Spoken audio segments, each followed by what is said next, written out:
ಸದಾಶಿವ ಸಮಾರಂಭ ಶಂಕರಾಚಾರ್ಯ ಮಧ್ಯಮ ಅಸ್ಮದಾಚಾರ್ಯ ಪರ್ಯಂತ ಒಂದೇ ಗುರು ಪರಂಪರ.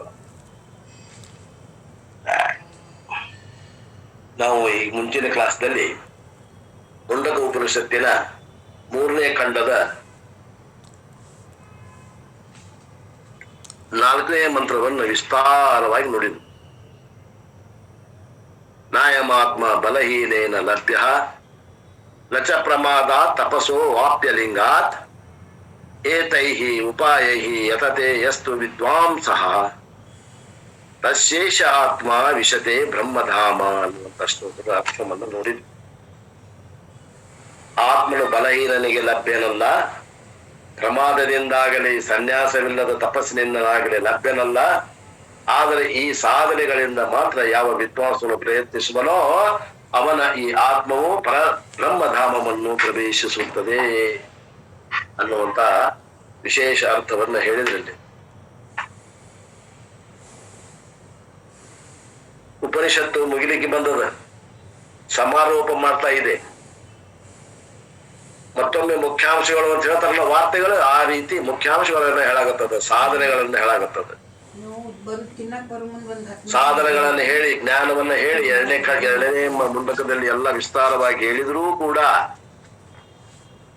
ಯಾರಿಗೆ ಮುಖ ಪ್ರಸನ್ನ ಆಗಲಿಲ್ಲವೋ, ಯಾರಿಗೆ ಆತ್ಮಜ್ಞಾನದ ಆಳ ಹರಿವು ತಿಳಿಯಲಿಲ್ಲವೋ, ಯಾರಿಗೆ ಸಂತೋಷವಾಗಲಿಲ್ಲವೋ ಅವರನ್ನು ಕುರಿತು ಸಾಧನೆಗಳಲ್ಲಿ ಏನಾದರೂ ತೊಡರುಗಳಿದ್ದರೆ ಈ ರೀತಿ ಸಾಧನೆಗಳನ್ನ ಸುಧಾರಿಸಿಕೊಂಡು ಬರ್ರಿ, ಜೀವನ್ಮುಕ್ತಿ ವಿಲಕ್ಷಣ ಆನಂದ ಹಾಗೇ ಆಗ್ತದ ಅನ್ನುವಂಥ ಮಾತನ್ನ ಹೇಳಲಿಕ್ಕೆ ಈ ಮತ್ತೊಂದು ಸಲ ಈ ಸಾಧನೆಗಳನ್ನ ಉಪನಿಷತ್ತು ಹೇಳ್ತಾ ಇದೆ. ಈ 5ನೇ ಶ್ಲೋಕದಲ್ಲಿ ಏನ್ ಹೇಳ್ತಾರೆ ನೋಡಿ. ಸಂಪ್ರಾಪ್ತಿ ನಮ್ ಋಷಯೋ ಜ್ಞಾನ ತೃಪ್ತಾ ಕೃತಾತ್ಮನೋ ವೀತರಾಗ ಪ್ರಶಾಂತ ತೇ ಸರ್ವಗಂ ಸರ್ವತಃ ಪ್ರಾಪ್ಯ ಧೀರಾ ಯುಕ್ತಾತ್ಮಾನ ಸರ್ವದೇವ ವಿಶಂತಿ. ಈ ಆತ್ಮನನ್ನು ಚೆನ್ನಾಗಿ ತಿಳಿದುಕೊಂಡು ಜ್ಞಾನಿಗಳು ಅಥವಾ ಋಷಿಗಳು ಜ್ಞಾನ ತೃಪ್ತರು, ಕೃತಾತ್ಮರು, ರಾಗಾದಿ ದೋಷರಹಿತರು, ಪ್ರಶಾಂತರು ಆಗುತ್ತಾರೆ. ಆ ವಿವೇಕಿಗಳು ನಿತ್ಯವೂ ಸಮಾಹಿತ ಸ್ವಭಾವವುಳ್ಳದ್ದಾದಂತಹ ಈ ಸರ್ವವ್ಯಾಪಿಯಾದ ಬ್ರಹ್ಮವನ್ನು ಸರ್ವತ್ರ ಪಡೆದುಕೊಂಡು ಸರ್ವವನ್ನು ಪ್ರವೇಶಿಸುತ್ತಾರೆ. ಏನಿದ್ರ ಅರ್ಥ ಅನ್ನುವಂಥದ್ದನ್ನು ವಿಶೇಷವಾಗಿ ನೋಡೋಣ ಅಂತ ಹೇಳ್ತಾರೆ. And thus there are few successful spiritual seekers who attain all qualifications. ಕೆಲವು ಸಾಧಕರು ಇಲ್ಲಿ ಹೇಳಿದಂತ ಎಲ್ಲ ಸಾಧನೆಗಳನ್ನ ಪಡೆದುಕೊಂಡು ಎಲ್ಲ ಶಿಸ್ತಿನಿಂದ ಈ ಜೀವನವನ್ನು ನಡೆಸಿ ಈ ಜ್ಞಾನ ತಪಸ್ಸನ್ನು ಮಾಡುತ್ತಾರೆ. ಶ್ರವಣ ಮನನ ನಿಧಿಧ್ಯಾಸನವೇ ಇದೇ ಜ್ಞಾನ ತಪಸ್ಸು. ತಪಸ್ಸು ಅನ್ನೋದ್ಲೆನ ಕಣ್ಣು ಮುಚ್ಚಿಕೊಂಡು ಅಡವಿಯಾಗಿ ಹೋಗಿ ಕುಂಡ್ರುವುದಲ್ಲ. ಇಲ್ಲೇ ಈ ಸಂದರ್ಭದಲ್ಲಿ ಶ್ರವಣ ಮನನ ನಿಧಿಧ್ಯಾಸನ, ಶ್ರೋತ್ರಿಯ ಬ್ರಹ್ಮನಿಷ್ಠ ಗುರುವಿನ ಹತ್ರ ಹೋಗಿ ಶಾಸ್ತ್ರ ಶ್ರವಣ ಮಾಡುವುದು, ಶ್ರವಣ ಮಾಡಿದ್ದನ್ನ ಮನನ ಮಾಡುವುದು, ಮನನ ಮಾಡಿದ್ದನ್ನ ನಿಧಿಧ್ಯಾಸನ ಮಾಡುವುದಕ್ಕ ನಾವಿಲ್ಲಿ ಏನಂತೇವಿ, ಮೋಕ್ಷ ಸಾಧನೆ ಜ್ಞಾನ ಅಂತ ಹೇಳ್ತೀವಿ ನಾವು. The entire road map or route map taken by such a successful spiritual seeker is presented here. ಯಾವ ಒಬ್ಬ ವ್ಯಕ್ತಿ ಸಾಧಕನಿಂದ ಸಾಧ್ಯವನ್ನ ಪಡೆದು ಮೋಕ್ಷದಲ್ಲಿ ಸ್ಥಿತನಾಗಿದ್ದಾನೋ ಅವನ ದಾರಿ ಯಾವ ರೀತಿ ಅದ ಅನ್ನುವಂಥದ್ದನ್ನ ನಮಗಿಲ್ಲೇ ತೋರಿಸ್ಕೊಡ್ತಾರೆ. ಯಾಕಂದ್ರೆ ಅದ ದಾರಿಯಿಂದ ನಾವು ಹೋದ್ರೆ ನಮಗೂ ಅದೇ ಮೋಕ್ಷ ಎಂಬ ಊರು ಸಿಗ್ತದ.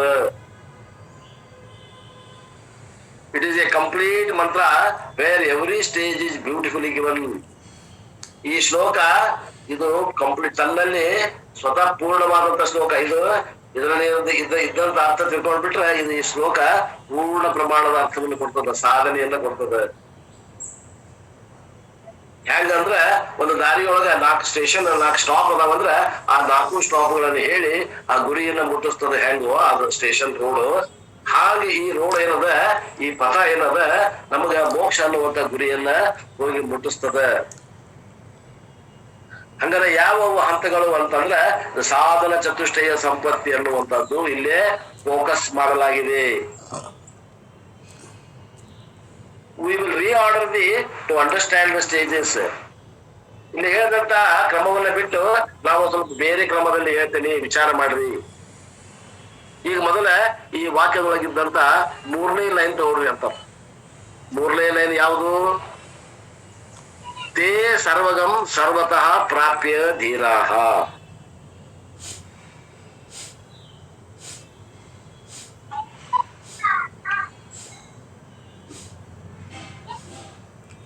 There is a third one, ಧೀರಾಹ ಅಂತ ಐತ್ ನೋಡ್ರಿ.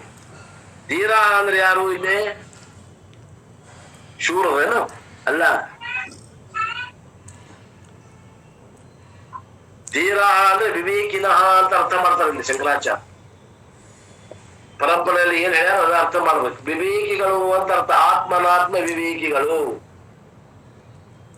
Those who have understood the moksha alone is the real goal. ಇಲ್ಲಿ ಏನಂತಾರೆ? ಇಲ್ಲಿ ವಿವೇಕಿನಃ ಅಂದ್ರೆ ಆತ್ಮಾನಾತ್ಮ ವಿವೇಕ ದಾಟಿ ಮುಂದೆ ಹೋಗಿ ಮೋಕ್ಷವನ್ನ ಗುರುತಿಸಿದಂತಹ ಅವ್ರಿಗೆ ಏನನ್ಬೇಕು? ವಿವೇಕಿಗಳು, ವಿವೇಕಿಗಳು ಅಂತ.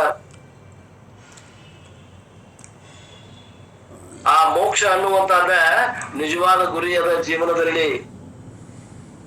ಹಣ ಗಳಿಸುವುದು ಗುರಿ, ಮೇನ್ ಗುರಿ ಅಲ್ಲ. ನೌಕರಿ ಮಾಡುವುದು ಮೇನ್ ಗುರಿ ಅಲ್ಲ. ನೌಕರಿ ಯಾಕೆ ಮಾಡಾಕತ್ತೀಪ ಅಂದ್ರೆ ಸುಖಕ್ಕಾಗಿ ಮಾಡಾಕತ್ತ ನೋಡ್ರಿ. ಆ ಸುಖವೇ ಮೋಕ್ಷ. ನಿತ್ಯ ಅನಿತ್ಯ ವಸ್ತು ವಿವೇಕ ದೇ ಹ್ಯಾವ್ ಗಾಟ್. ಅವರಲ್ಲಿ ನಿತ್ಯ ಅನಿತ್ಯ ವಿವೇಕ ಅದ, ಆದ್ರಿಂದ ಅವರು ಧೀರರು. ಅದರ್ ದ್ಯಾನ್ ಮೋಕ್ಷ, ಧರ್ಮ, ಅರ್ಥ, ಕಾಮ, all other goals are losable goals. ಮೋಕ್ಷವನ್ನು ಹೊರತುಪಡಿಸಿದ್ರ ಉಳಿದು ಏನು ಅಪರ ಪುರುಷಾರ್ಥಗಳದಾವ, ಯಾವ ಅಪರ ಪುರುಷಾರ್ಥಗಳು ಅಂದ್ರೆ ಧರ್ಮ, ಅರ್ಥ, ಕಾಮಗಳು ಏನದಾವ ಅವು ಒಂದ್ ಹೊತ್ತಾಗ ಬಿಡುವಂತ ಪ್ರಸಂಗ ಬರ್ತದ. ಎಂತ ಪುರುಷಾರ್ಥಗಳು ಅದಾವಂದ್ರೂ ಆ ಪುರುಷಾರ್ಥಗಳನ್ನ ನಾವು ಬಿಡಬೇಕಾಗ್ತದ. ಆದ್ರೆ ಮೋಕ್ಷ ಎಂದೆಂದೂ ಬಿಡಲಾರದಂತ ಪುರುಷಾರ್ಥ. ಆದ್ದರಿಂದ ಇದಕ್ಕ ಪರಮ ಪುರುಷಾರ್ಥ ಅಂತ. ನೋಡ್ ಧರ್ಮ ವಿಲ್ ಗಿವ್ ಮಿ ಹೆವನ್. ನೋಡ್ರಿ, ಧರ್ಮದಿಂದ ಇರಬೇಕು. ಅದ್ರ ಬಗ್ಗೆ ನಾವೇನು ಅವಹೇಳನಕಾರಿ ಮಾತಾಡಂಗಿಲ್ಲ. ಧರ್ಮ ಇದ್ದವನಿಗನ ಸ್ವರ್ಗ ಆಗ್ತದ, ಇಲ್ಲ ಅನ್ನಂಗಿಲ್ಲ. ಆದ್ರೆ even that heavenly pleasure will not lose last. ಆ ಸ್ವರ್ಗದ ಸುಖ ಏನ ಖಾಯಂ ಏನ್ರಿ? ಇಲ್ಲ. ಪುಣ್ಯ ತೀರ್ಥ ಅಂದ್ರ ಕ್ಷಣೇ ಪುಣ್ಯ ಮತ್ತೆ ಲೋಕಂ ವಿಶಂತಿ. ತೇ ತಂ ಭೋಕ್ತ್ವಾ ಸ್ವರ್ಗಲೋಕಂ ವಿಶಾಲಂ ಕ್ಷಣೇ ಪುಣ್ಯ ಮತ್ತೆ ಲೋಕಂ ವಿಶಂತಿ. ಭಗವದ್ಗೀತಾ 9ನೇ ಅಧ್ಯಾಯ 21ನೇ ಶ್ಲೋಕ. ತೇ ತಂ ಭೋಕ್ತ್ವಾ ಸ್ವರ್ಗಲೋಕಂ ವಿಶಾಲಂ ಕ್ಷಣೇ ಪುಣ್ಯ ಮತ್ತೆ ಲೋಕಂ ವಿಶಂತಿ. ಧರ್ಮ ಈಸ್ ಅನಿತ್ಯಂ. ಕಾಮ, self pleasures are only when the body is fit. Afterwards the self pleasures are no more used there. Every limb of the body is giving pain. ಏನಂತಾರೆ ಇವರು? ಧರ್ಮನು ಅನಿತ್ಯದ, ಕಾಮ ಏನೈತಿ ಅದು ಕೂಡ ಅನಿತ್ಯದ. ಯಾವಾಗ ಶರೀರ ಸ್ವಸ್ಥ ಇರ್ತದ ಅವಾಗಷ್ಟೇ ಕಾಮ. ಶರೀರದಾಗ ಆರಾಮಿಲ್ಲ ಅಂದ್ರೆ ಕಾಮ ವಲ್ಯ. ವಯಸ್ಸಾದ್ಮ್ಯಾಗ ಎಲ್ಲ ಕೈ ಕಾಲು ಗಂಟು ಆದಾಗ ಅವೆಲ್ಲ ನೋವು ಕೊಡುವಂತಾಗ ಎಲ್ಲಿ ಕಾಮ ಹೋಗುವಂತ.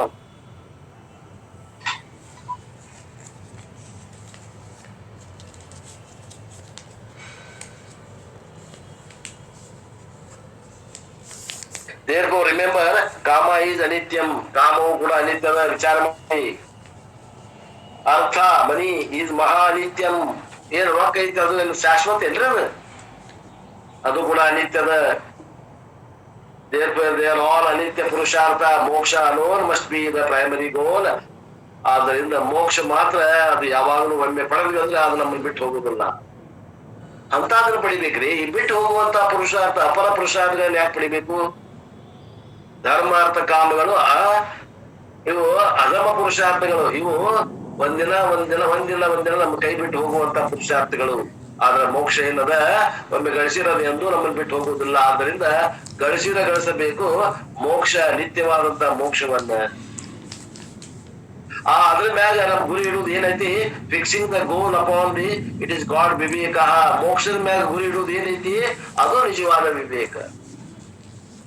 ಅದಕ್ಕಂತಾರ ಅವ್ರಿಗೆ ಧೀರ. ಸೊ ದೇ ಆರ್ ಕಾಲ್ಡ್ ಧೀರಾಹ. ಧೀರಹ ಮೀನ್ಸ್ ವಿವೇಕಿನಃ. ಧೀರರು ಅಂದ್ರೆ ವಿವೇಕಿಗಳು ಅಂತ ಅರ್ಥ ಮಾಡ್ತಾರೆ. Then go to the second line, middle word, Vitaraga. ಅಲ್ಲಿ ಎರಡನೇ ಲೈನ್ ಒಂದು ಶಬ್ದ ನೋಡಿ, Vitaraga. After Viveka, the next qualification is Vairagyam. Vairagyam means what? ಏನು ವೈರಾಗ್ಯ ಅಂದ್ರೆ? Be very careful. ವೈರಾಗ್ಯ ಅಂದ್ರೆ ಏನು? ಈ ಜಗತ್ತಿನ ಬಗ್ಗೆ ಕೀಳು ಭಾವನೆ ವೈರಾಗ್ಯನು ಅಲ್ಲ.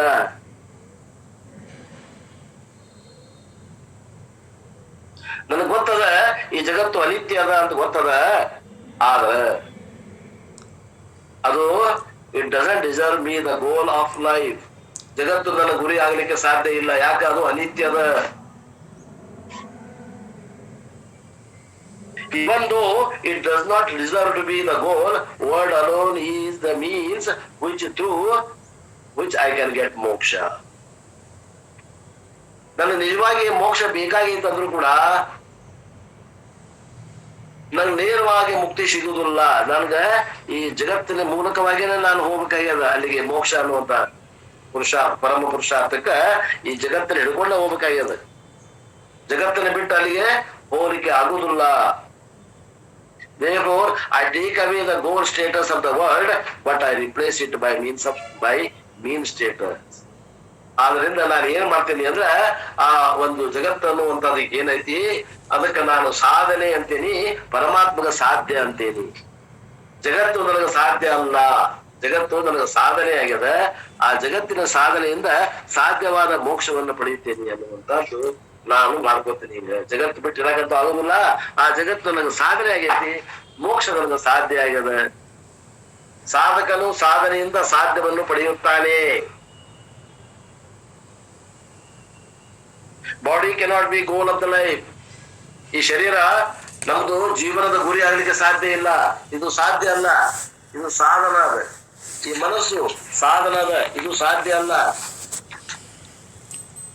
ಬಾಡಿ ಸಾಧನ, ಮೈಂಡ್ ಈ ಸಾಧನ.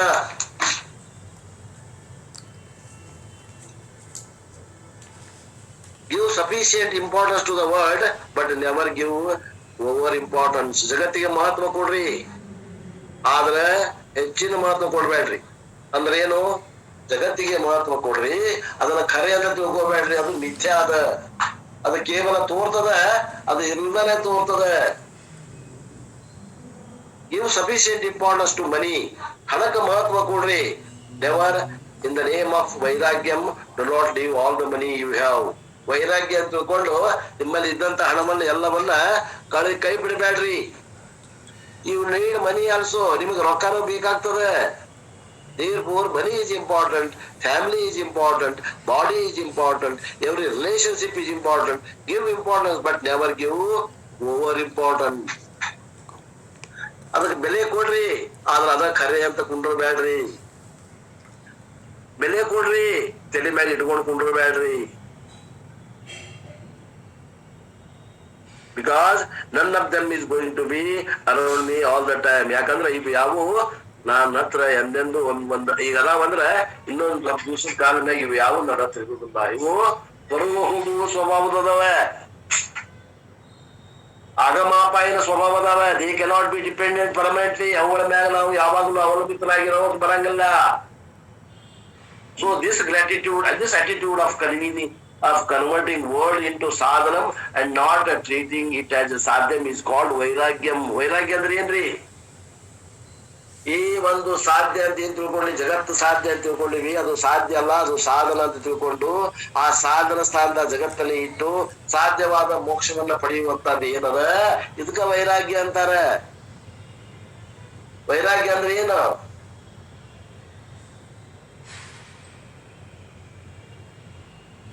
ಕಡಿಮೆ ಸುಖ ಕೊಡುವಂತ ವಸ್ತುಗಳ ಮ್ಯಾಲ ಬಿಟ್ಟು ಕಾಯಂ ಸುಖ ಕೊಡುವ ವಸ್ತುವನ್ನ ಬೆನ್ನ ಹತ್ತುದಕ್ಕ ವೈರಾಗ್ಯ ಅಂತಾರೆ.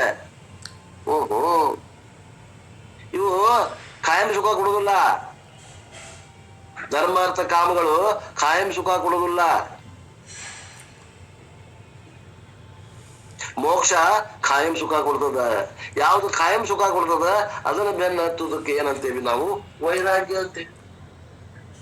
ನಾವೇನ್ ತಿಳ್ಕೊಂಡಿವಿ, ನಮಗ್ ಬೇಕಾಗಿದ್ರೆ ಬಿಡು ಅಂತಾರಲ್ಲ, ಅದಕ್ಕೆ ವೈರಾಗ್ಯ ಅಂತ ತಿಳ್ಕೊಂಡು ನಾವು ಅಲ್ಲಗತ್ತೀವಿ. ನೋಡ್ರಿ ಹೆಂಗದ ವೈರಾಗ್ಯದ ಡೆಫಿನೇಷನ್. ನಾವು ಏನ್ ಬೇಕಂತ ಬಯಸಿ ಬಂದೇವೋ ಸಾಮಾನ್ಯ ಜೀವ, ಅದನ್ನ ಬಿಡಂತಾರಲ್ಲಪ್ಪ ಇವ್ರು ಸ್ವಾಮಿಗಳು ಅಂತ ನಮ್ಗೇನಾಗ್ತೈತಿ, ವೈರಾಗ್ಯ ಒಂದು ಬರುತ್ತದೆ. ನಮಗೆ ಕಬ್ಬಿಣದ ಕಡಲೆ ಆಗ್ತದೆ. ಮತ್ತೆ ನಿಜವಾದ ಯಾಕೆ ಹಿಂಗಾಗ್ತದೆ? ವೈರಾಗ್ಯದ ಅರ್ಥ ಗೊತ್ತಿಲ್ಲ, ಅದಕ್ಕೆ ಹಿಂಗಾಗ್ತದೆ. ಇನ್ನು ವಿವೇಕ ಚೂಡಾಮಣಿ class I said neither give over importance nor under importance to ಅನಾತ್ಮ.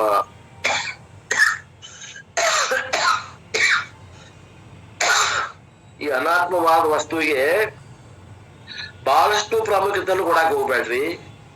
ತೀರಾ ಪ್ರಾಮುಖ್ಯತೆ ಕೊಡದನ ಅದನ್ನ ಕೀಳು ಮಾಡಿ ಬಗೆಯಾಕ ಹೋಗ್ಬೇಡ್ರಿ. ಅದ್ರ ಸ್ಥಾನದಾಗ ಅದಕ್ಕೆ ಗೌರವ ಐತೆ, ಅಷ್ಟು ಕೊಡ್ರಿ. ಅದಕ್ಕೆ ಧರ್ಮಾರ್ಥ ಕಾಮಕ್ಕ ಅದಕ್ಕೆ ಎಷ್ಟು ಇಂಪಾರ್ಟೆನ್ಸ್ ಐತಿ ಅಷ್ಟು ಕೊಡ್ರಿ. ತೀರಾ ಅದನ್ನ ನಿರ್ಲಕ್ಷ್ಯ ಮಾಡ್ಬೇಡ್ರಿ. ತೀರಾ ಅದನ್ನ ತಲೆ ಮ್ಯಾಗ ಬತ್ಕೊಂಡು ಅದ ಖರೆ ಅಂತನೂ ಕುಂಡ್ರಬೇಡ್ರಿ.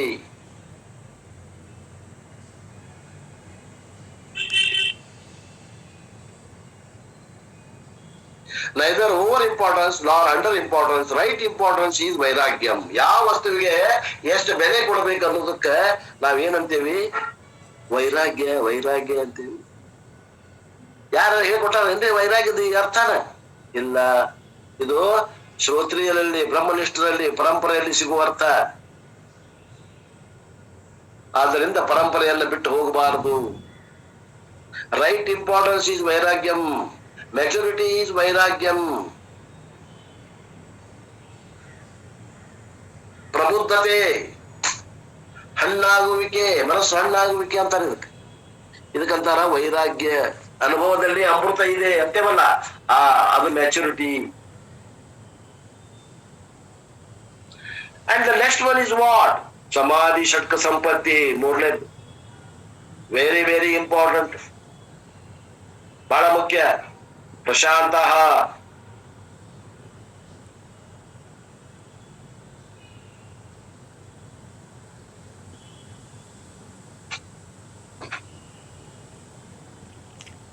whenever the mind has got unwanted thoughts, I must have sufficient skill to control. ಮನಸ್ಸಿನಾಗ ಯಾವಾಗರ ಕೆಲವೊಂದು ಕೆಟ್ಟ ವಿಷಯ ಆಗ್ಲಿ, ಬೇಡಾದ ವಿಷಯಗಳು ಬರ್ತಾವ.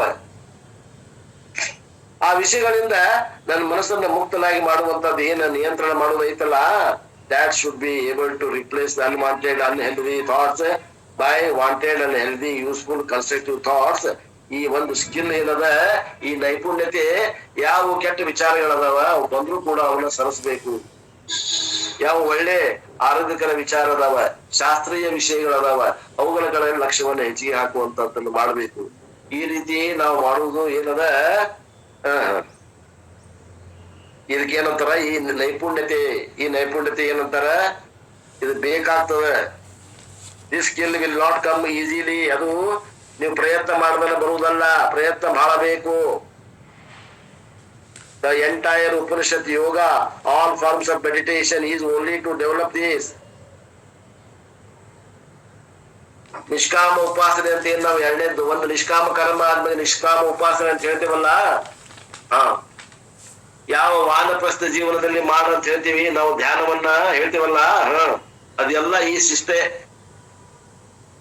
ಬೇಡಾದ ವಿಚಾರಗಳನ್ನ ನಿಯಂತ್ರಣ ಮಾಡಿ ಬೇಕಾದ ವಿಚಾರಗಳನ್ನ ಅರಿವು ಹೆಚ್ಚಿಗೆ ಮಾಡ್ಕೊಳ್ಳೋದು. Because in meditation, I ask the mind to drop a family thought. That is there always. To drop family thought at least for 15 minutes and do japa, manasa puja, manasa parayan, manasa japa. ಒಂದು 15 ನಿಮಿಷ ನಿಮ್ಮ ಮನತನ ಕಡೆ ದೃಷ್ಟಿಯನ್ನ ಹರಿಸ್ಬೇಡ್ರಿ, ಆಮೇಲೆ ನೋಡುವಂತ. ಈಗ ಸದ್ಯ ಜಪ ಮಾಡ್ರಿ, ಮಾನಸಿಕವಾಗಿ ಪೂಜೆ ಮಾಡ್ರಿ, ಮಾನಸಿಕವಾಗಿ ಪಾರಾಯಣ ಮಾಡ್ರಿ, ಮಾನಸಿಕವಾಗಿ ಜಪ ಮಾಡ್ರಿ ಅಂತ ಹೇಳ್ತಾರಲ್ಲ ವಾನಪ್ರಸ್ಥ ಆಶ್ರಮದಾಗ ಅಥವಾ ಈ ಧ್ಯಾನದಾಗ. It can practice for 15 minutes. ಒಂದು 15 ನಿಮಿಷ ಅಷ್ಟು ಮಾಡ್ರಿಪ್ಪ. Completely eliminating all other thoughts and completely entertaining the thought I choose. ಹಗಲೆಲ್ಲ ಏನ್ ಋಣ ಬಿದ್ದೈತಿ, ಈ ಸಂಸಾರಿಕ ವಿಷಯಗಳನ್ನ ಬಿಟ್ಟು ಒಂದು 15 ನಿಮಿಷ ಅಸಂಸಾರಿಕ ವಿಷಯವಾದಂತ ಮೋಕ್ಷದ ಬಗ್ಗೆ ವಿಚಾರ ಮಾಡ್ರಿ. That means mind is my instrument. ಈ ಮನಸ್ಸು ನನಗ ಸಾಧನ ಆಗ್ಯದ. ಮೈಂಡ್ ಈಸ್ ಒಬಿಡಿಯಂಟ್, ಹೇಳಿದ್ರೆ ಕೇಳ್ತದ, ರಮಿಸ್ಬೇಕು ಮನಸ್ಸಿನ.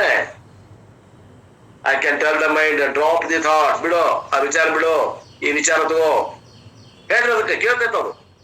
ನೀ ಶಾಣೆ ಅಂತ ಹೇಳ್ರಿ ಅದಕ್ಕೆ, ಖುಷಿ ಬಿಡ್ರಿ ಮನಸ್ಸಿಗೆ, ಕೇಳ್ತೈತಿ ನಿಮ್ ಮಾತು. I can tell to the mind, have this thought. This is called thought displacement skill. ಇದಕ್ಕೇನಂತಾರೆ ವಿಚಾರ ಬದಲಾವಣೆ ಮಾಡುವಂತ ಒಂದು ನೈಪುಣ್ಯತೆ, ಥಾಟ್ ಡಿಸ್ಪ್ಲೇಸ್ಮೆಂಟ್ ಸ್ಕಿಲ್. TDS ಅಂತ ಇಂಗ್ಲಿಷ್ ನ TDS. ಇದನ್ನ ಉಪಯೋಗ ಮಾಡ್ಕೊಡ್ರಿ. ಅನಾತ್ಮಾಕಾರ ವೃತ್ತಿ ತಿರಸ್ಕಾರ ಪೂರ್ವಕಂ ಆತ್ಮಾಕಾರ ವೃತ್ತಿ ಪ್ರವಾಹ ಪ್ರವರ್ಧನಂ. ಇದಕ್ಕೂ ಹೊಂದಕ್ಕೆ ನೋಡ್ರಿ. ಜ್ಞಾನ ಅನ್ನೋದು ಅದಕ್ಕೆ ಹೊಂತೈತಿ, ಜ್ಞಾನ ಪೂರ್ವಗಳು ಇದಕ್ಕೆ ಹೊಂತದೆ. TDS very very powerful, important mental liberation which I talked about on Guru Purnima day. Therefore, ಪ್ರಶಾಂತ means converting the mind into my instrument ಆಡ್ ಸಮ. ಕಿರಿಕಿರಿ ಮಾಡುವಂತ ಮನಸ್ಸನ್ನ ಸಮಾಧಾನಗೊಳಿಸುವುದು. ಮನಸ್ಸೇ, ನೀನು ಬ್ರಹ್ಮ ಸಾಧನೆಯತ್ತ ಹೊಂಟಿದೀಯಾ, ಬಹಳ ದೊಡ್ಡ ಮದಿಪ್ಪ ನೀನು. ನಿನ್ನಂತ ಬ್ರಹ್ಮ ಸಾಧನೆ ಮಾಡೋರು ಜಗತ್ತ ಯಾರು ಅದಾರ? ಎಲ್ಲಾರು ಮೂರ್ಖರು ಅದಾರ. ನೀ ಮಾತ್ರ ಬಹಳ ಶಾಣೆ ಇದೀನಿ ನೋಡು ಅಂತ ಉಬ್ಬಿಸ್ರದನ ಮನಸ್ಸ. ಏನ್ ಆಗಂಗಿಲ್ಲ. ಆ ಮನಸ್ಸ ನಮಗ್ ಸಾಧನೆಗೆ ಬೇಕಾಗಿತ್ತು. ಆ ಮನಸ್ಸಿಂದ ನಾವು ಏನ್ ಮಾಡಕ್ ಸಾಧ್ಯ ಅದ? ಆದ್ದರಿಂದ ಆ ಮನಸ್ಸಿಗೆ ಟ್ರೈನಿಂಗ್ ಕೊಡ್ರಿ. Then the next one is ಯುಕ್ತಾತ್ಮನಃ, 4th line.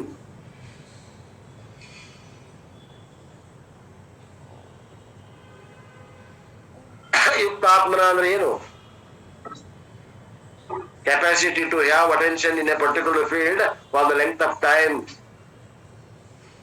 ಒಂದೇ ಒಂದು ಆತ್ಮ ವಿಷಯದಲ್ಲಿ ವಿಚಾರ ಮಾಡಕತ್ತೇವಂದ್ರ ಬಹಳ ಹೊತ್ತನ ಅದರಲ್ಲಿ ಕೂಡುವುದಕ್ಕೆ ಏನಂತಾರ?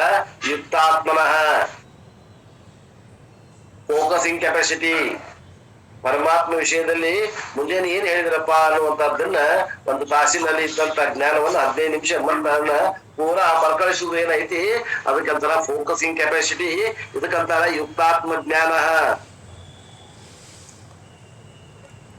ಇದಕ್ಕೆ ಕೆಲವು ಮಂದಿ ಕೆಲವು ಗ್ರಂಥದಾಗ ಸಮಾಧಾನ ಅಂತಾರ. ಸಮಾಧಾನ ಅಂದ್ರೆ ಏನು? ಸಮಹ, ದಮಃ, ಉಪರತಿ, ತಿತಿಕ್ಷಾ, ಶ್ರದ್ಧಾ, ಸಮಾಧಾನ. ಮಾಡ್ರಿ ನೋಡು.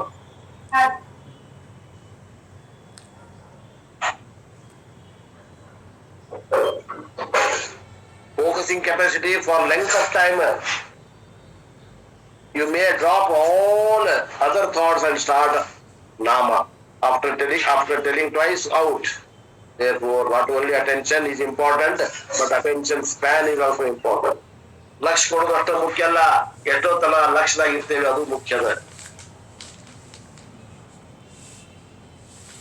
ಓಂ ನಮೋ ಭಗವತೆ ವಾಸುದೇವಾಯ ಅಂದ ಅನ್ನಪ್ಪ ಅಂದಿವಿ. ಅದು ಒಂದ್ಸಲ ಅಂತ, 2 ಸಲ ಅಂತ, 3 ಸಲ ಹೋತ ಎಲ್ಲರ ಇಲ್ಲಿ ಕೊಂಡ್ರೆ ನಾ ಬರ್ತೇನೆ ಅಂತ ಹೋತು. ಏನ್ ಮಾಡವನಿ?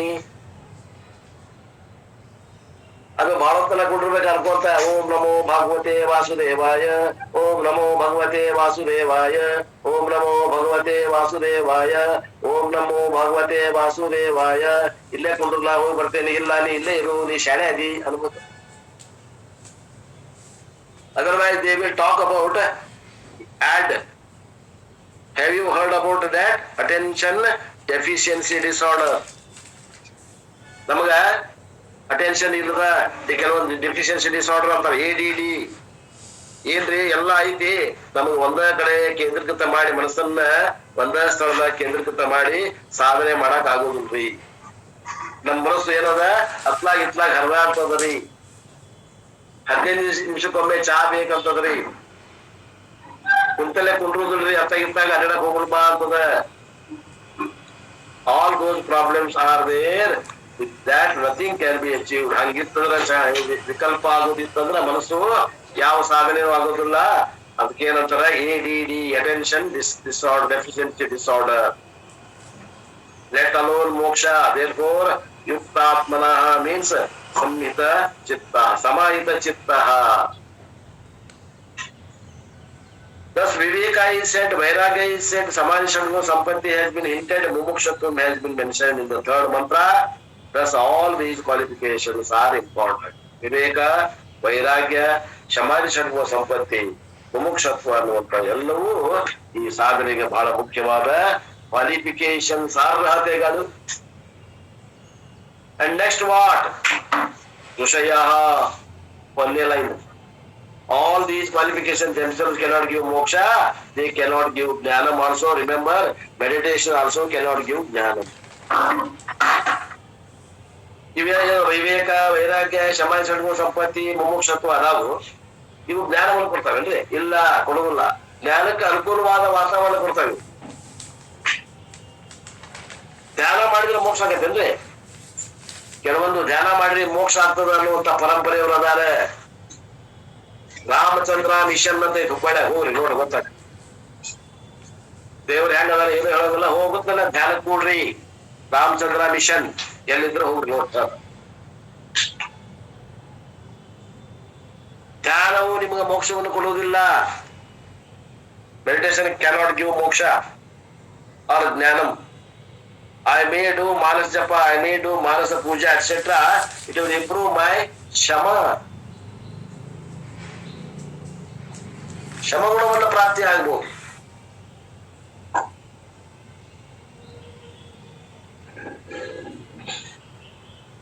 ಮನಸ್ಸು ನಿಗ್ರಹ ಆಗ್ಬೋದು. ಬಟ್ ಇಟ್ ಕೆನಾಟ್ ಗಿವ್ ಜ್ಞಾನಂ. ಅದು ಜ್ಞಾನವನ್ನು ಕೊಡುವುದಿಲ್ಲ. ಫಾರ್ ಜ್ಞಾನಂ, ಜ್ಞಾನ ಬೇಕಂದ್ರೆ I have to go to an appropriate ಸಾಧನ. That is that. ಏನದು ಶ್ರಾವಣ? ಜ್ಞಾನ ಸಾಧನ. ಏನು ಜ್ಞಾನ ಸಾಧನ? ಶ್ರೋತ್ರಿಯ ಬ್ರಹ್ಮ ಬೆನ್ನ ಹತ್ತಿ ಶಾಸ್ತ್ರವನ್ನ ಶ್ರವಣ ಮನನ ನಿಧಿಧ್ಯಾಸನ ಮಾಡಬೇಕು. therefore through ಶ್ರವಣ ಮನನ ನಿಧಿಧ್ಯಾಸನ one has to become ಋಷಿ. ಧ್ಯಾನದಿಂದ ಸಮಾಧಿ ಷಟ್ ಸಂಪತ್ತಿ ವೃದ್ಧಿ ಆಗ್ತವೇನ್ರಿ ಪೌರ? ಏನ್ರಿ ಧ್ಯಾನ ಮಾಡೋದ್ರಿಂದ್ರಿ ಸಮಾಧಿ ಷಟ್ ಸಂಪತ್ತಿ ವೃದ್ಧಿ ಆಗೋ ಚಾನ್ಸಸ್ ಅದೇನ್ರಿ? ಅಲ್ರಿ, ಅದ್ರಾಗ ಒಂದ್ ಬಂತದು ಧ್ಯಾನ. ಅದು ಅದ್ರಾಗ ಬಂತು. ಇವೆಲ್ಲ ಸಾಧನೆ ಅದಾವು. ಧ್ಯಾನ ಮಾಡೋದ್ರಿಂದ ಮೋಕ್ಷ ಆಗೋದಿಲ್ಲ, ಜ್ಞಾನ ಬರೋದಿಲ್ಲ. ಧ್ಯಾನ ಮಾಡಿದ್ರೆ ಅಂತಃಕರಣ ಏಕಾಗ್ರತೆ ಆಗ್ತದ ಅಷ್ಟೇ. ತಾಸುಗಟ್ಟಲೆ ಕುತ್ಕೊಂಡು ಕೇಳುವಂತಾದ್ರು ಬರ್ತದೆ ಧ್ಯಾನ ಮಾಡೋದ್ರಿಂದ. ಆದ್ರೆ ಧ್ಯಾನದಿಂದ ಜ್ಞಾನ ಆಗುದಿಲ್ಲ, ಮೋಕ್ಷ ಆಗುದಿಲ್ಲ ಅಂತ ಹೇಳಾಕತ್ತಾರ್ರಿ. ಆದ್ರಿಂದ ಜ್ಞಾನ ಆಗ್ಬೇಕು ಅಂದ್ರೆ ಶ್ರವಣ ಮನನ ನಿಧಿಧ್ಯಾಸನ ಮಾಡಬೇಕು. ಶ್ರೋತ್ರಿಯ ಬ್ರಹ್ಮವಿಷ್ಣು ಗುರುವಿನ ಬೆನ್ನ ಹತ್ತಬೇಕು. ಶಾಸ್ತ್ರವನ್ನ ಶ್ರವಣ ಮಾಡಬೇಕು. ಅವಾಗ ಏನಾಕ್ಕೇವಿ? ಋಷಿ ಹಾಕಿವಿ ನಾವು. The next stage is consistent and systematic study of Vedanta scriptures for the length of time under the guidance of a competent acharya and then assimilating this teaching. ಏನು ಅಂದ್ರ ಮುಂದ ನಿತ್ಯವೂ ಒಂದು ದಿನ ಬಿಡದಂಗ ನಿತ್ಯವೂ ಸಿಸ್ಟಮೆಟಿಕ್ ಆಗಿ ಒಂದು ಕ್ರಮಬದ್ಧವಾಗಿ ಶಾಸ್ತ್ರವನ್ನ ಬಲ್ಲವರ ಮುಖದಿಂದ ಕೇಳಬೇಕು. ಯಾರು? ಅವ ತನ್ನ ಗುರುವಿನ ಶಿಷ್ಯ ಆಗಿರ್ಬೇಕು. ಅವ ಶ್ರೋತ್ರಿಯ ಬ್ರಹ್ಮನಿಷ್ಠ ಇರ್ಬೇಕು. ಅವ ಬ್ರಹ್ಮದಲ್ಲಿ ನೆಲೆಯಾಗಿರ್ಬೇಕು. ಅವ ತನ್ನ ಗುರುವಿನಿಂದ ಶಾಸ್ತ್ರವನ್ನು ಪಡೆದಿರ್ಬೇಕು. ಆ ಪರಂಪರೆಯೊಳಗೆ ಇದ್ದಿರ್ಬೇಕು. ಅವನಿಂದ ನೀವು ಶಾಸ್ತ್ರವನ್ನು ಕೇಳಬೇಕು. ಅವ ಹೇಳಿದ ಶಾಸ್ತ್ರವನ್ನ ಮೈಗೂಡಿಸ್ಕೋಬೇಕು.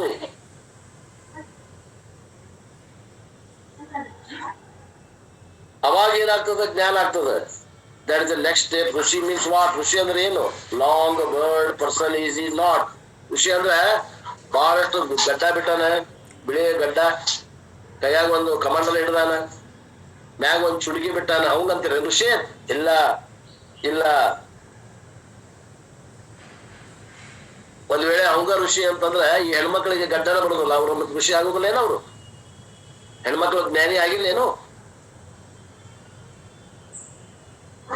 They can keep a big. Therefore, ಋಷತಿ ಜ್ಞಾನತಿ ಇತಿ ಋಷಯ. The word Rishi means to know. ಋಷ್ ಅಂದ್ರೆ ತಿಳಿ ಅಂತ ಅರ್ಥ. ಯಾರು ತಿಳಿದಾರೋ ಭಗವಂತ ತತ್ವ ಅವ್ರಿಗೆ ಋಷಿಗಳು. ಗಡ್ಡ ಬಿಟ್ಟವ್ರಲ್ಲ.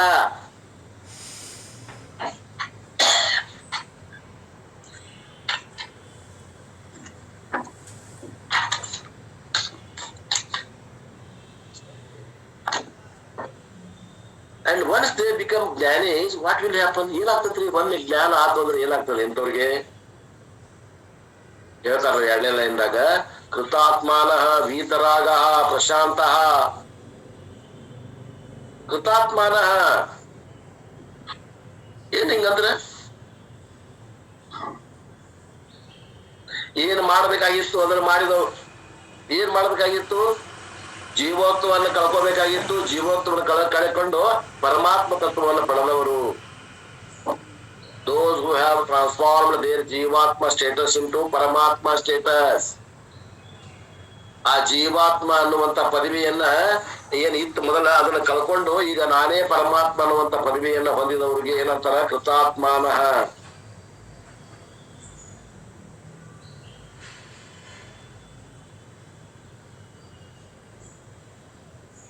ಇಲ್ಲಿ ಅವರು ಕೃತಾತ್ಮನ ಅಂದ್ರೆ ಜೀವಾತ್ಮನವನ್ನ ಪರಮಾತ್ಮನಲ್ಲಿ ಪರ್ಯಾವಸಾನಗೊಂಡು ತಿಳಿದಾರವ್ರು. ಏನು ಮೊದಲಾಗ ಮಾಡ್ಕೊಂಡಿಲ್ಲ, ನಾನೇ ಪರಮಾತ್ಮ ಅಂತ ತಿಳ್ಕೊಂಡ ಅಪರೋಕ್ಷ ಜ್ಞಾನ ಆಗೈತವ್ರು. ನಾನು ಜೀವ ಅಂತ ತಿಳ್ಕೊಂಡಿದ್ದೆ, ಈಗ ನಾನು ಯಾರಂತ ಗೊತ್ತಾಯ್ತು, ನಾನು ಪರಮಾತ್ಮನೇ ಇದ್ದೇನೆ ಅನ್ನುವಂಥದ್ದು ಗೊತ್ತಾಯ್ತು. ಆ ಜೀವ ನಾನು ಪರಮಾತ್ಮ ಅಲ್ಲ ಅನ್ನುವಂಥದ್ದು ಏನಿತ್ತು ಅದು ಅಜ್ಞಾನದಿಂದ ಕೂಡಿತ್ತು.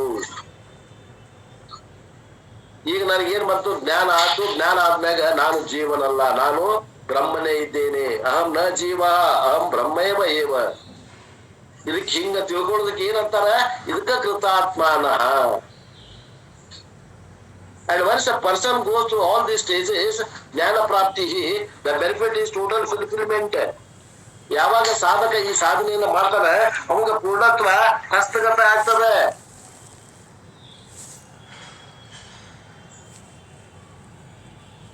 I can show the thumb and say life mission completed. ನಾವು ಹೆಬ್ಬಟ್ಟನ್ನ ಈ ಮೊಬೈಲ್ ದಾಗ ತೋರಿಸ್ತೇವಲ್ಲ, ಹಿಂಗ್ ಮ್ಯಾಂಗ್ ಮಾಡಿ ಒಂದು ಹೆಬ್ಬಟ್ಟನ್ನ ಸಕ್ಸೆಸ್, ಆಪರೇಷನ್ ಡನ್ ಸಕ್ಸಸ್ಫುಲಿ. ನಾವ್ ಎದಕ್ ಬಂದಿದ್ವಿ ಈ ಜಗತ್ನಾಗ ಅದನ್ನ ನಾವು ಮಾಡಿ ಮುಗಿಸಿದ್ವಿ. ಅಂದವ್ರಿಗೆ ಏನಂತಾರ? ಕೃತಾತ್ಮಾನರು. Mission completed. Life mission is completed. ಜೀವನ ಅನ್ನುವಂಥದ್ದು ಒಂದು ಏನು ಇತ್ತು ಯುದ್ಧ, ಈ ಯುದ್ಧ ಮುಗೀತು. ಅಜ್ಞಾನದೊಂದಿಗೆ ಯುದ್ಧ ಇತ್ತು, ಅಜ್ಞಾನವನ್ನು ಸೋಲಿಸಿ ನಾವು ಗೆದ್ದಿವಿ, ಯುದ್ಧವನ್ನು ಗೆದ್ದಿವಿ. Mission completed. ಎದಕ್ಕಾಗಿ ಬಂದಿದ್ವಿ? ಆ ಕೆಲಸ ಮುಗಿದೋತು. ಹಾಗೆಟ್ಟ ಪೂರ್ಣತ್ವಂ.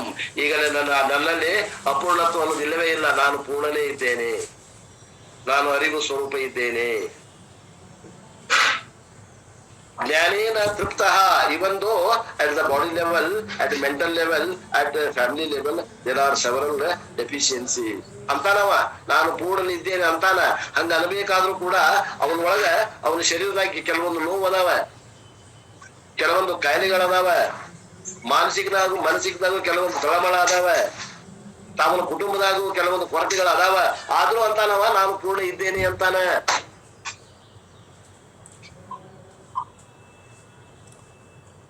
ಇದಕ್ಕಂತಾರ ಶಾಸ್ತ್ರ.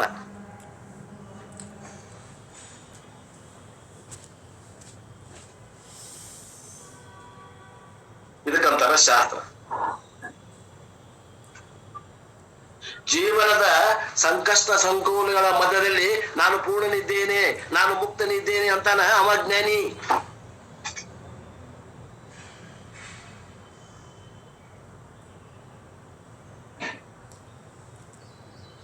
ನಮ್ಮ ಸಮಸ್ಯೆ ಏನದಾವು ಎಲ್ಲ ಅನಾತ್ಮ ಲೆವೆಲ್ ನಲ್ಲಿ ಅದಾವ.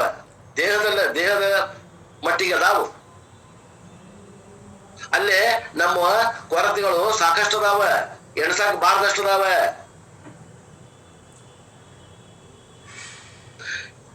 If I have to talk about my son, there are many stories. If I talk about daughter, there are another set of stories. ನನ್ನ ಮಗನ ಬಗ್ಗೆ ಹೇಳ್ಬೇಕಂದ್ರೆ ಬಹಳ ಕಥೆಗಳದಾವ, ಮಗಳ ಬಗ್ಗೆ ಹೇಳ್ಬೇಕಂದ್ರೆ ಬಹಳ ಕಥೆಗಳದಾವ. ಜ್ಞಾನಿಗೆ ಸಂಸಾರಿ ಜ್ಞಾನಿ ಅಂದ್ರ ನಿಮ್ಮ ಗೃಹಸ್ಥ ಜ್ಞಾನಿಗೆ, ಸನ್ಯಾಸಿಗೆ ಜ್ಞಾನಿ ಮಕ್ಳು ಇರೋದಿಲ್ಲ. ಇವ ಏನದಲ್ಲ ಗೃಹಸ್ಥ ಜ್ಞಾನಿಗೆ ಮಕ್ಳು ಅದಾರಲ್ಲ, ಗಂಡು ಮಗು ಇದ್ರು ಕೂಡ ಸಮಸ್ಯೆ ಇರ್ತಾವ, ಹೆಣ್ಣು ಮಗು ಇದ್ರು ಸಮಸ್ಯೆ ಅದಾವ. ಆ ಸಮಸ್ಯೆಗಳ ಮಧ್ಯದಲ್ಲಿ ಇವ ನಾನು ಪೂರ್ಣನಿದ್ದೇನೆ, ನಾನು ಆನಂದದಿಂದ ಇದ್ದೇನೆ, ಬ್ರಹ್ಮಾಸ್ಮಿ ಅಂತಾನಲ್ಲ. ಈ ಇದಕ್ಕಂತಾರ ಜ್ಞಾನ.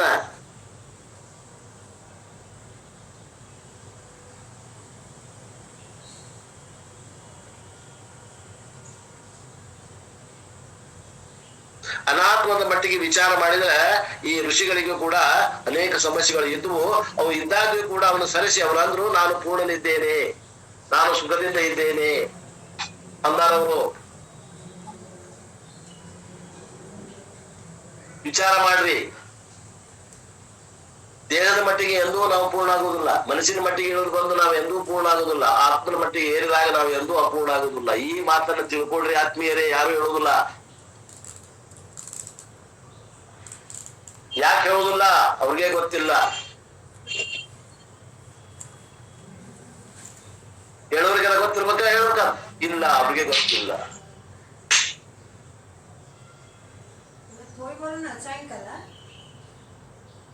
Not because the absence of complaint, because anatma level complaints can never bend.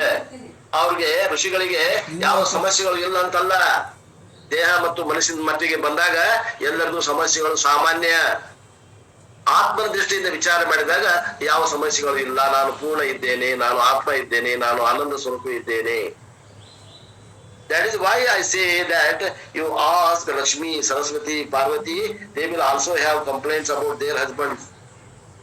ಲಕ್ಷ್ಮಿಗೆ, ಪಾರ್ವತಿಗೆ ಮತ್ತು ಸರಸ್ವತಿಗೆ ಹೋಗಿ ಕೇಳ್ರಿ, ಅವರು ಕೂಡ ಈ ಲೌಕಿಕ ಹೆಂಡತಿಯರು ಏನ್ ಕಂಪ್ಲೇಂಟ್ ಮಾಡ್ತಾರ ಅವ್ರ ಗಂಡಂದ್ರ ಬಗ್ಗೆ, ಅವರು ಕೂಡ ಪರಮಾತ್ಮನ ಬಗ್ಗೆ ಕಂಪ್ಲೇಂಟ್ ಮಾಡ್ತಾರೆ. ಲಕ್ಷ್ಮಿ ಏನಂತ ಅಂದ್ರ ಈ ಆಲ್ವೇಸ್ ಲೈಯಿಂಗ್ ಡೌನ್, ಯಾವಾಗ್ಲೂ ಇವ ನಾರಾಯಣ ಮಾಡ್ಕೊಂಡ ಇರ್ತಾರ. ಶಾಂತಾಕಾರಂ ಭುಜಗ ಶಯನಂ ಐತಲ್ಲ ಮಂತ್ರ, ಯಾವಾಗ್ಲೂ ಇವ ಶಯನ ಮಾಡ್ಕೊಂಡಿರ್ತಾನ. ಬೈತಾಳಕ್ಕೆ ಅವ್ನು, should not he get up and be active, ಯಾವಾಗ್ಲೂ ಎದ್ದು ಸ್ವಲ್ಪ ಆಗ್ತಾ ಇರ್ತಾಗ ನಡ್ಕೊಂತಿರ್ಬಾರ್ದು ಏನು ಅಂತಾಳಂತ ಲಕ್ಷ್ಮಿ.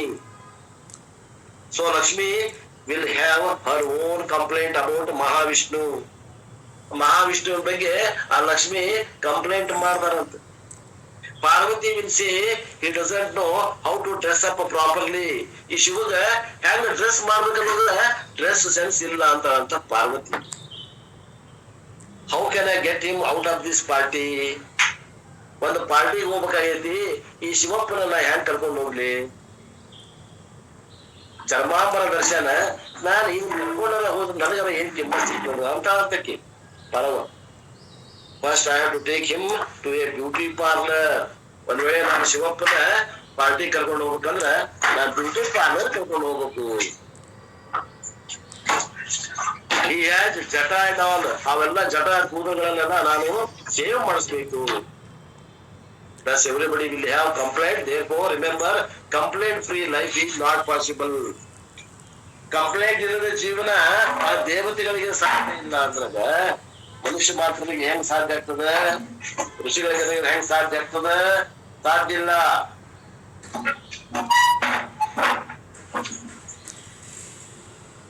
ಮೋಕ್ಷ is fulfillment from standpoint of my real nature. ಮೋಕ್ಷ ಅಂದ್ರ ನನ್ನ ನಿಜವಾದ ಸ್ವರೂಪ ಏನೈತಿ, ಆ ಸ್ವರೂಪ ದೃಷ್ಟಿಯಿಂದ ಪೂರ್ಣ ತೃಪ್ತಿಯನ್ನ ಪಡೆಯುವಂತ ಒಂದು ಅನುಭವ. ಅರ್ಥ ಆಗತೈತೇನ್ರಿ ನಾ ಹೇಳೋದು? ಮನಸ್ಸಿಗೆ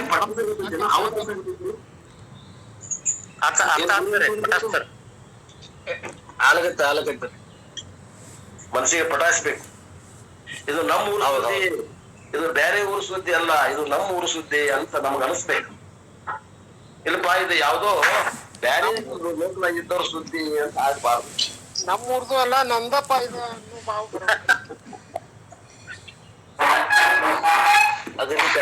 ಶಾಸ್ತ್ರ ದುಂಡಪ್ಪ ಮಾಸ್ತರ್ದನ್ರಿ ಅಷ್ಟು ಇದೆ. ಅದೇನ್ರಿ ದೊಡ್ಡಪ್ಪ ಅವ್ರೆ? ಅದೇನ್ರಪ್ಪ ಅದೇನ್ರಿ.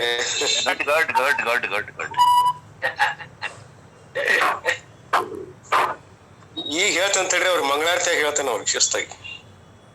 Moksha is fulfillment from the standpoint of my real nature, and learning to live with complaints at anatma level. You only decide and which complaint you want. Therefore, jnana truptaha, free in spite of situation. ಪರಿಸ್ಥಿತಿ ಬಹಳ ಘನಗಂಭೀರದ ಆತ್ಮನ ಪರಿಸ್ಥಿತಿ ಒಳಗ ಇದ್ದಾಗ ಇಲ್ಲಿ ದೇಹದ ಮತ್ತು ಮನಸ್ಸಿನ ಪರಿಸ್ಥಿತಿ ಬಹಳ ತ್ರಾಸದ. ಆತ್ಮ ದೃಷ್ಟಿಯಿಂದ ನೋವಿಲ್ಲ, ಯಾವ ನೋವು ಇಲ್ಲ. ಅದಕ್ಕವ ಏನಂತಾನ, ಈ ಸಮಸ್ಯೆಗಳ ಆಳದಲ್ಲಿ ಇದ್ದು ಋಷಿ ಅಂತಾನ, ನಾನು ಪೂರ್ಣನಿದ್ದೇನೆ ಅಂತಾನ. ಜ್ಞಾನಿ enjoy this fulfilment while living which is called Jeevan ಮುಕ್ತಿ. ಈ ಜೀವನ್ ಮುಕ್ತಿ ಅಂದ್ರೆ ಏನು ಅಂದ್ರೆ ಇಂಥ ಪೂರ್ಣ ಆನಂದವನ್ನ ಇವರು ಶರೀರ ಇದ್ದಾಗನ ಅನುಭವ ಮಾಡ್ತಾರಲ್ಲ, ಅದಕ್ಕಂತಾರ ಜೀವನ್ ಮುಕ್ತಿ ಆನಂದ.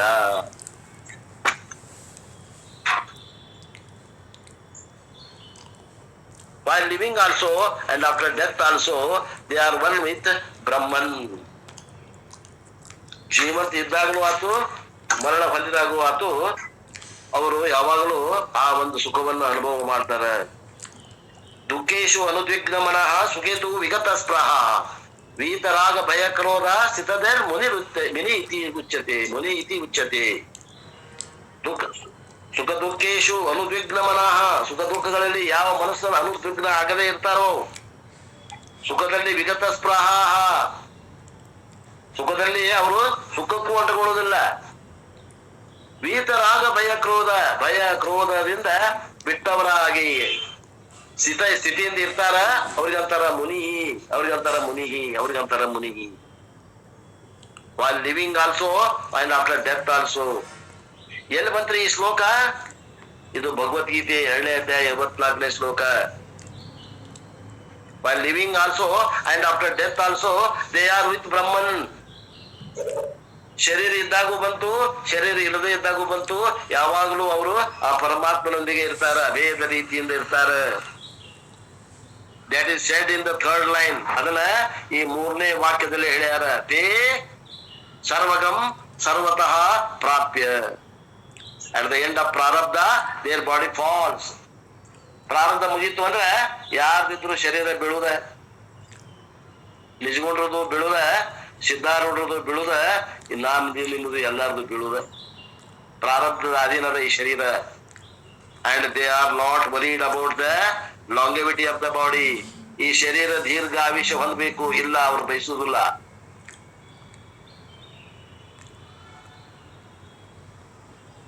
Why should I live when I cannot contribute? This is the question asked even by Vedantic students. When I cannot contribute and I am bedridden, why should Bhagavan keep my body? ಅಲ್ರಿ, ನನಗ ಚಂದಗೆ ಇರಾಕ ಆರಾಮದಿಂದ ಇರಾಕ ಬರುವುದಿಲ್ಲ. ನನಗ ರೋಗದಿಂದ ತತ್ತರಿಸಿ ಹೋಗೇನಿ ಅಂದ್ರೂ ಕೂಡ ನನಗೆ ಸಾವು ಯಾಕೆ ಬರುವುದಿಲ್ಲ? ಯಾಕಿಟ್ಟಾನ ಭಗವಂತ ಈ ಶರೀರನ? ಜೀವಿಸ್ಕೊಂಡು ಯಾಕಿಟ್ಟಾನ ಇದನ್ನ? Because when I live I should contribute. Why should I give trouble? Remember, I hope people are not serious. We should know the law of karma means not only we are karta, contributors, but remember we are also bhokta. No doubt up to 70-80 years I was karta, contributing. ಕರ್ತ ಆದ್ಮೇಲೆ ನಾ ಭೋಗ್ತಾ ಆಗ್ಲಿಕ್ಕೆ ಬೇಕು. 70-80 ವಯಸ್ಸು ಮಟ ಯಾವಾಗ ಕೈಕಾಲ ಕಸುಬಿತ್ತು ಅವಾಗ ನಾನು ಕರ್ತ ಅನಿಸ್ಕೊಂಡೆ. ಬಟ್ ರಿಮೆಂಬರ್, ಅಹಂಕಾರ ಈಸ್ ಎ ಭೋಕ್ತಾ ಆಲ್ಸೋ. ಅಂಡ್ ಎ ಭೋಕ್ತಾ ಅಹಂಕಾರ has got his quota to exhaust. ಅವನ್ ಕೋಟ ಐತಿ, ಅವಾಗ ಖಲಾಸ್ ಮಾಡ್ಬೇಕಾಗ್ಯದ ಅಹಂಕಾರ. ಭಗವಾನ್ doesn't see a person as a ಕರ್ತಾ ಓನ್ಲಿ, ಭಗವಾನ್ sees a person as a ಭೋಕ್ತಾ ಆಲ್ಸೋ. ಅವನು ಕರ್ತಾಪನ ಎಲ್ಲ ಮುಗ್ದದ, ಆದ್ರೂ ಯಾಕೆ ಇಟ್ಟಾನ ಅವಂಗ ಭಗವಂತ ಈ ನಮೂನಿ ಹಾಸಿಗೆಯಾಗ ಉಳ್ಳಾಡ್ತಾನ? 8 ವರ್ಷ ಆತು ಹಾಸಿಗೆಯಾಗದಲ್ರಿ ಪಾಪ ಅಂತೇವಿ. ಯಾಕೆ ಇಟ್ಟಾನ? ಅವನು ಕರ್ತಾಪನ ಮುಗ್ದೈತಿ, ಆದ್ರ ಭೋಕ್ತಾಪನ ಐತಿ, ಭೋಗಿಸೋದೈತಿ. ಅಂಡ್ ಆಸ್ ಎ ಭೋಕ್ತಾ, ಇಫ್ ಅಹಂಕಾರ has to go through, one has to go through the all kinds of situation. ಹಾಸಿಗೆ ಮ್ಯಾಗ 7-8 ವರ್ಷ ಆದ್ರೂ ಮಲ್ಕೊಳ್ಳೋ ಪ್ರಸಂಗ ಬಂತು ಅಂದ್ರ ಭೋಕ್ತಾಪನ ಇನ್ನ ಖಾಲಿ ಆಗಿಲ್ಲ. ಭೋಕ್ತಾಪನ ಖಾಲಿ ಆಗಿಲ್ಲ. Not only the karma of the person, remember karma of the family member also. What all need to be done for them, that is to be done. ಏನ್ ಮಾಡ್ಬೇಕು ಅದನ್ನ ಮಾಡ್ಲೇಬೇಕು. Therefore why Bhagwan keeps the useless person? Never ask question. ಇಷ್ಟು ರೋಗ ಇಟ್ಟು ಯಾಕೆ ಇಟ್ಟಾನ್ರಿ ಭಗವಂತ ಅವನ ಆಯುಷ್ಯ ಅಂತಂದ್ರೆ ತಾವು ಯೂಸ್ಲೆಸ್ ಪ್ರಶ್ನೆ ಕೇಳ್ಬೇಡ್ರಿ. ಯಾಕಂದ್ರ ಬಿಕಾಸ್ ಎವ್ರಿಬನ್ ಇಸ್ ಎ ಭೋಕ್ತಾ. ಅವನು ಭೋಕ್ತೃತನ ಹೋಗ್ಬೇಕಾಗಿದ್ದ, ಭೋಗಿಸೋದೈತ ಅವನು. and will he have to go through karma? That person may be mahajnani or mahaajnani. ಮತ್ತೆ ಕರ್ಮ, ಅವನು ಕರ್ಮಾಪನ ಕರ್ತಾಪನ ಇತ್ತಪ್ಪ ಅಂತಂದ್ರೆ ಅವ ಮಹಾ ಜ್ಞಾನಿ ಆಗಿರ್ಬೋದು ಅಥವಾ ಮಹಾ ಅಜ್ಞಾನಿಯಾಗಿ ಇರ್ಬೋದು. 100 ವರ್ಷ ಇರ್ತಾರ, ಮಹಾ ಅಜ್ಞಾನಿಯಾಗಿರ್ತಾರ, ಓಡಾಡ್ಕೊಂತ ಇರ್ತಾರ. ಅವ್ರದ್ದು ಏನ್ ಖರ್ಚು ಆಗ್ಬೇಕು? ಖರ್ಚಾಪಲ ಖರ್ಚಾಗ್ಬೇಕು. ಅದಕ್ಕೆ ಅವ್ರಿಗೆ ಇಟ್ಟಿರ್ತಾರ ಭಗವಂತ. Then I want to say he is ಜ್ಞಾನಿ is one who surrenders to ಪ್ರಾರಬ್ಧ. ಜ್ಞಾನಿ ಅಂದ್ರೆ ಯಾರು ಅಂದ್ರ ಯಾವ ಪ್ರಾರಬ್ಧಕ್ಕೆ ಅವ ತನ್ನ ಶರೀರವನ್ನ ಮುಂದಿನ ಜೀವನವನ್ನ ಒಪ್ಪಿಸ್ತಾನ, ಅವಂಗಂತೇವಿ ನಾವು ಜ್ಞಾನಿ.